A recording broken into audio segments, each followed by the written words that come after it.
भरे कोई, भरे कोई।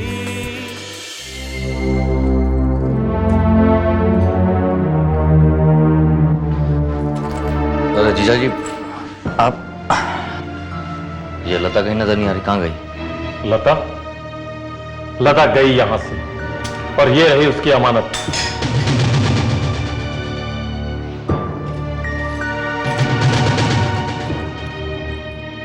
जीजा जी आप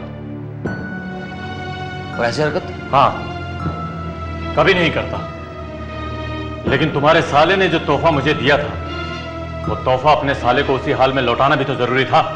जीजा जी मैं आपकी बात का मतलब नहीं समझा, क्या कह रहे हैं आप?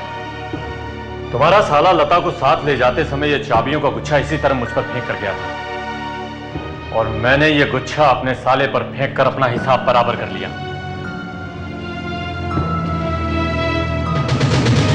इनकी इतनी हिम्मत कि उसने आपको, इसका बदला उसे चुकाना पड़ेगा। एक दिन उसे पता चल जाएगा कि जीजा क्या होता है। देखिए, अब तो जो कुछ भी हुआ है उन सब बातों पे मिट्टी डाल दीजिए और लता को मेरे साथ दिल्ली भेज दीजिए। कैसे भूल जाऊं उन जख्मों को? किस तरह तुमने छोटी छोटी बातों पर मेरे दिल को ठेस पहुंचाई है, मुझे दूसरों के सामने जलील किया है। लता, पति पत्नी में छोटी मोटी कहासुनी होती रहती है, इसमें नई बात कौन सी है? बोलिए। बीवी को दूसरों के सामने झाड़ना, फटकारना, उसे जलील करना कोई छोटी मोटी बात नहीं होती है। लता, क्यों बहस किए जा रही है? चुप हो जा। नहीं माँ, लता ठीक कर रही है, इसका इस हालत में वापस जाना ठीक नहीं है। देखिए, अभी वक्त है, मान जाइए और लता को मेरे साथ भेज दीजिए, वरना क्या करोगे? ज्यादा कुछ नहीं करूंगा, आपके घर के सामने जाके बैठ के भूख हड़ताल करूंगा और जा रहा हूं मैं। बेटा, हाँ बेटा मेरी बात तो सुन। माँ,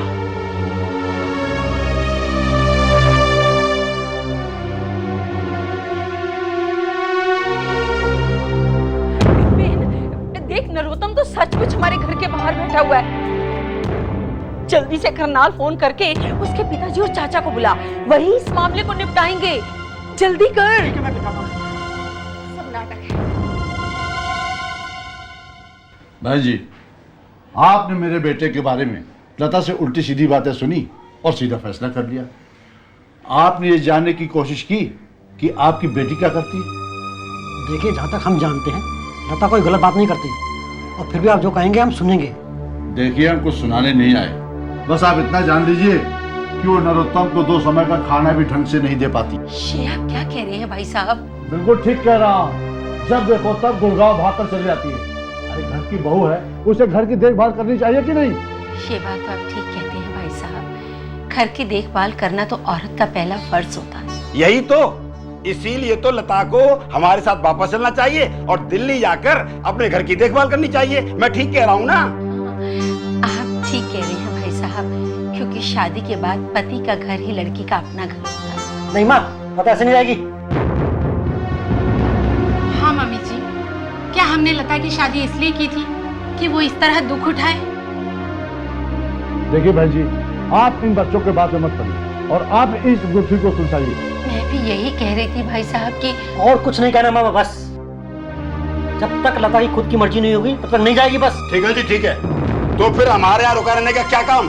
हाँ नरोत्तम, तू अपना रुका रहने का पागलपन छोड़ और चल अपना काम दाम देख। अरे भाई, इतना गुस्सा क्यों करता है? मेरी बात तो सुन। बस भाई साहब, बस आप माफ करिए, बहुत बेइज्जती हो गई हमारी। लेकिन भाई साहब, बस बहन जी बस। अरे छोड़े, तुझे सुना नहीं? चले, सुनो ना भाई साहब, बस माफ करिए, चल बे चल। अरे माँ, तो चुप हो जा विपिन। तू जानबूझकर अपनी बहन का घर तबाह कर रहा है, उसे घर बिठा करके। रस्ती क्यों नहीं है?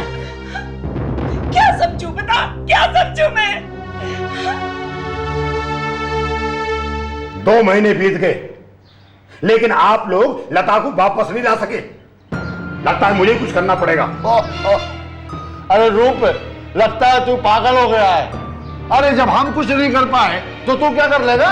मैं क्या कर लूंगा? हाँ, आइए समझाता हूँ, करीब आइए मेरे, आइए आइए। ऐसे गुपचुप बोलने की क्या जरूरत है? यहाँ और कौन है जो सुन लेगा? अरे भाभी जी, दीवारों के भी कान होते हैं। आइए ना, आइए।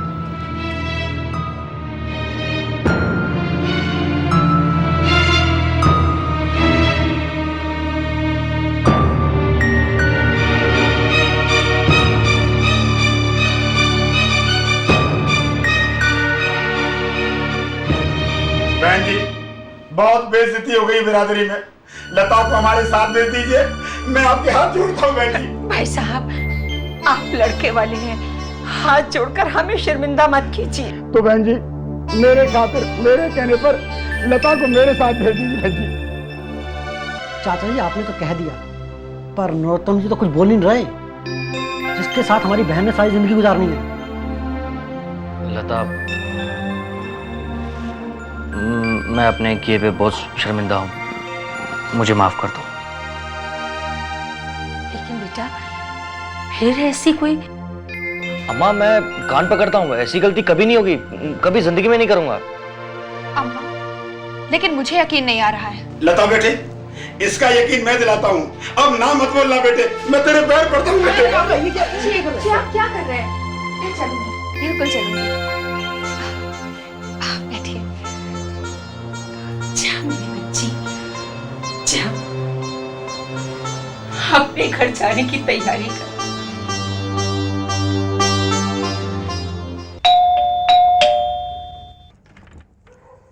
अरे काका, आप कैसे हैं? बेटा मैं ठीक हूँ।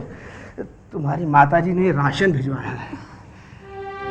काका, ये राशन आप वापस ले जाइए। वहां से कहिएगा मैंने राशन लेने से मना कर दिया है। अरे अरे काका, काका वहां कहाँ जा रहे हैं? भाई लता, इनको भीतर लेके आओ। आइए।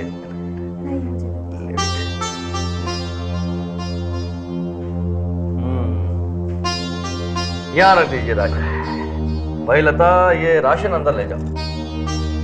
और जवाई बाबू कैसे हैं आप? बस आपकी कृपा है। आइए, बैठिए। हाँ, और सुनाइए, सब कुशल मंगल हैं गुड़गांव में? सब ठीक ठाक है बेटा। अम्मा, विपिन भैया? हाँ बेटा, सब ठीक। सब भाई लता। अरे लता भाई, काका बहुत दूर से आए हैं, इनको कुछ खिलाओ, कुछ पिलाओ, ठीक है? काका आप इत्मीनान से बैठिए, मैं अभी आता हूँ। ठीक है बेटा।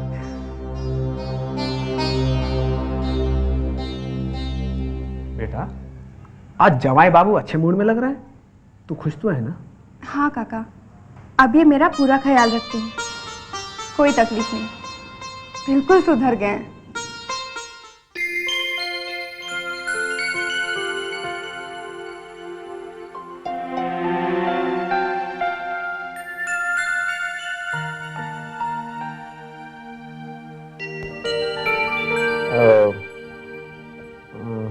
बता,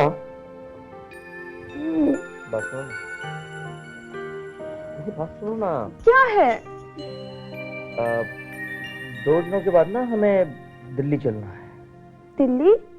क्यों? वो मेरे दोस्त है ना विनोद, उसकी शादी है। विनोद? कौन विनोद? अरे याद नहीं है? अरे मेरा कलीग जो एक बार मेरे घर पे भी आया था। अच्छा अच्छा, वो विनोद।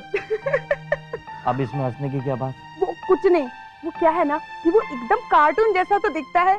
देखो, उसकी शादी बहुत बड़े घर में तय हुई है, बहुत अमीर लोग हैं वो लोग। उसकी शादी? हाँ भाई, उसकी शादी।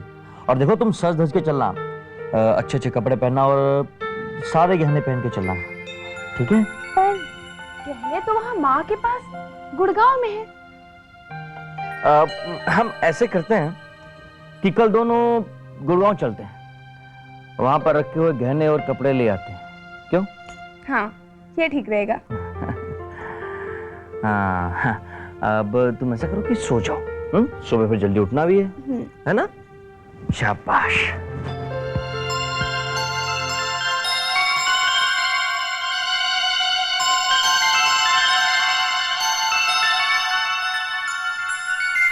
नरोत्तम, उनकी शादी के बाद हम लोग कहाँ चलेंगे? लता जी, जहाँ आप कहेंगी वहीं चलेंगे। मजाक मत करिए। लो बेटा, ये गहने संभाल लो। जी। और देखो बेटे, ससुराल जाकर सास ससुर की सेवा करना जी, दामाद जी को भी कोई शिकायत का मौका नहीं देना। नहीं ठीक है ना? हाँ बेटा, और इस अटैची का ध्यान रखना, बस में जा रहे हो ना? अरे अम्मा जी, आप फिक्र मत करिए, इस अटैची को मैं अपने पास ही रखूंगा। अच्छा बेटा।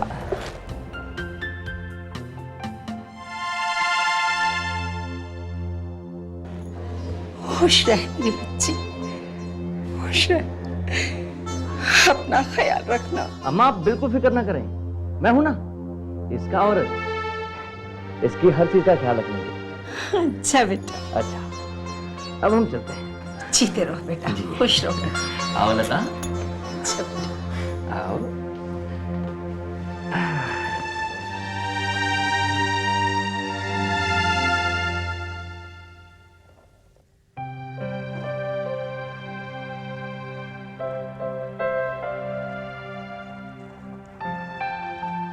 क्या कर रहे हो जेबू का? देखती जाओ।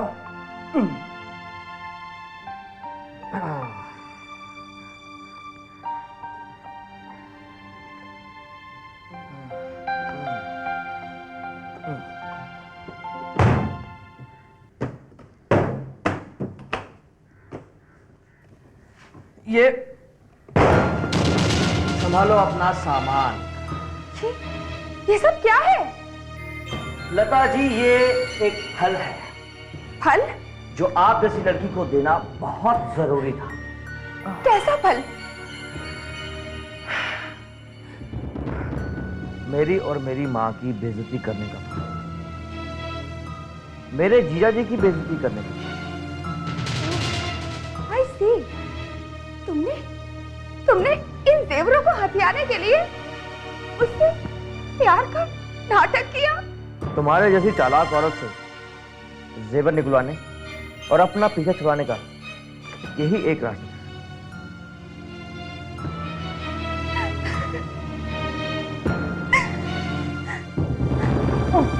तुम दोनों ने फिर शुरू कर दिया। Oh my God. देखो ना दीदी, ये आदमी कैसे कैसे गिरगिट की तरह रंग बदल रहा। लता, मैं तुम दोनों के ये झगड़े से थक गई हूँ, अब मैं कुछ नहीं कर सकती। I can't help you Lata, sorry.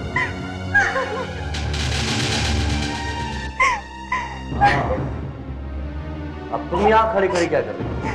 तुम भी जाओ यहाँ से, वरना क्या कर लोगे? अगर कुछ नहीं, तुम्हें धक्के मार के यहाँ से बाहर निकाल दूँ। क्या देखना चाहती हो?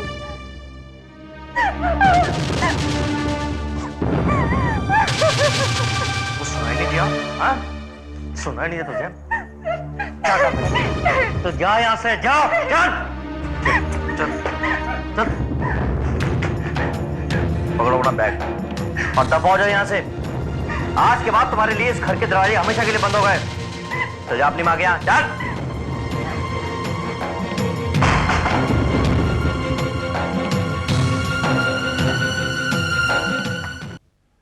योर ऑनर, मैं इस माननीय अदालत के सामने अपने मुवक्किल श्री नरोत्तम की ओर से हिंदू मैरिज एक्ट की धारा 13 के तहत फाइल की गई एप्लीकेशन को गवाहों के बयानात से शुरू करना चाहता हूं।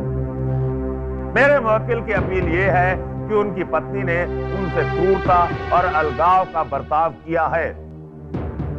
योर ऑनर, मेरे सबसे पहले गवाह खुद मेरे अपने मुवक्किल श्री नरोत्तम है। नरोत्तम कुमार हाजिर हो।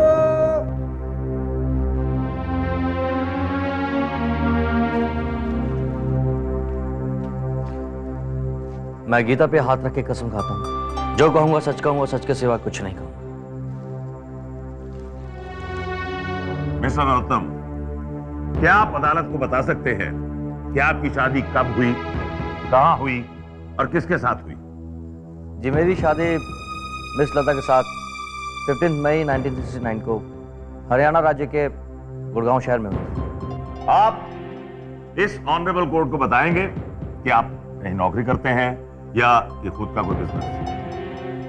जी, मैं गवर्नमेंट ऑफ इंडिया के सिविल एविएशन डिपार्टमेंट में टेक्नीशियन के ओहदे पर। आपकी पत्नी श्रीमती लता भी नौकरी करती हैं या नहीं? जी, अमीर वकील भाई की इकलौती बहन वाला नौकरी क्या करेगी? आप अदालत को यह बताएंगे कि आपकी मैरिड लाइफ का तालमेल कैसा था? वैसा ही जैसा एक अकड़ू और घमंडी औरत के साथ हो सकता था। फिर तो आपकी पत्नी श्रीमती लता देवी में सुपीरियरिटी कॉम्प्लेक्स तो होगा ही। जी था, बहुत था। मगर क्यों? ऑब्वियसली एक अमीर लड़की मुझ जैसे एक आम तनख्वाह पाने वाले लड़के से अपनी जायज और हर नाजायज ख्वाहिश तो पूरी नहीं करवा सकती थी। तो इसका मतलब ये हुआ कि आप दोनों में झगड़ा तो बहुत होता होगा। जी नहीं, लेकिन मेरी दूरअंदेशी पत्नी मौका बेमौका मेरी इंसल्ट करने से नहीं चुकती थी। आपके परिवार वालों के साथ आपकी पत्नी का व्यवहार कैसा था? जी, लता मेरे परिवार वालों को तरह तरह के अपमानित नामों से बुलाती और उन्हें ताने कसती।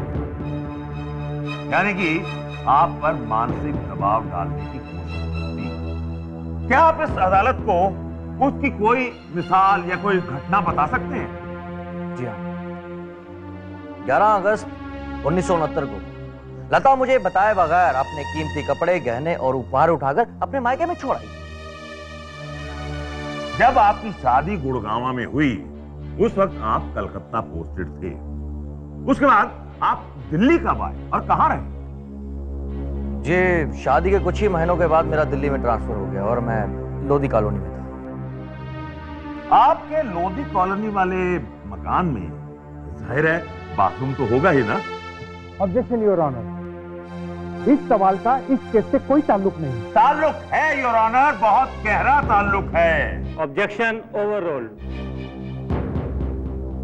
ऑब्लाइज योर ऑनर, मेरा सवाल यही साबित करेगा कि श्रीमती लता अपनी अजीब और गरीब हरकतों से मेरे मुवक्किल को जलील करना चाहती थी।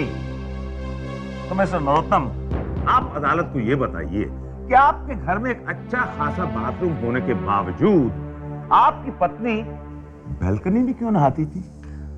मुझे पड़ोसियों की निगाह में नीचा दिखाने के लिए, योर ऑनर, शर्मसार करने के लिए, और किस लिए? इसी कारण कई बार मेरा पड़ोसी से झगड़ा हो जाता था। तो साहब ये बताइए कि इन्होंने कभी आपसे किसी मोटी रकम या रुपयों की मांग भी की? जी हाँ, नवंबर 1969 को इन्होंने अचानक एक दिन मोटी रकम की मांग कर डाली। Your honour, point to be noted. इतनी मोटी रकम मांगने की आपकी पत्नी श्रीमती लता देवी ने कोई वजह तो बताई होगी? जी नहीं, इन्होंने बताने का कष्ट नहीं किया, लेकिन मैंने खुद ही इनसे आग्रह कर लिया। बस फिर क्या था, इतना पूछने पर ये श्रीमती जी मेरी खस्ता माली हालत पे चिल्लाने लगी, ताने देने लगी मुझे। और उसके बाद आपकी शादी का तालमेल भी बिगड़ गया होगा। और उसके बाद ये घर छोड़ के कब चली गई? जी, ये 10 मार्च 1970 को अपने भाई के साथ मेरी गैर हाजिरी में हमेशा हमेशा के लिए मेरा घर छोड़ के अपने मायके गुड़गांव चली। ऑब्वियसली आपने उन्हें घर वापस लाने की कोशिश तो काफी की होगी ना? ऑब्जेक्शन योर ऑनर, मेरे वकील दोस्त अपने मुवक्किल के लिए ऐसे अल्फाज यूज कर रहे हैं जो गलत है। ऐसा करने से उन्हें रोका जाए, इस बात का ध्यान रखा जाए। Yes your honour. हाँ तो मिस्टर नरोत्तम, अब ये बताइए कि आपकी पत्नी के मायके लौट जाने के बाद आपने उन्हें वापस लाने की कोशिश तो काफी की होगी ना? जी हाँ, बिल्कुल। जैसे ही मुझे लता के रवैये का पता चला, मैं फौरन उसे लेने के लिए अपने ससुराल पहुंच गया। योर ऑनर, मैंने उसे समझाने बुझाने की लाख कोशिश की कि चलो मेरे साथ वापस चलो, लेकिन वो टस से मस नहीं हुई। तो इसका मतलब ये हुआ कि आपसे लता जी ने शादी बराए नाम की थी, निभाने के लिए नहीं। अब इसका और क्या नतीजा निकाला जा सकता है? तो आप अपनी पत्नी की बेरुखी का कोई और वाकया अदालत को बता सकते हैं? जी हाँ, अपने आप को एक बड़े वकील की बहन मानते हुए मुझे कानूनी दाव पे से डराती थी और मुझे तलाकनामे पे दस्तखत करने के लिए मजबूर करती थी, your honour. That's all, Your Honor. Court is adjourned for next hearing. थक गया हूं।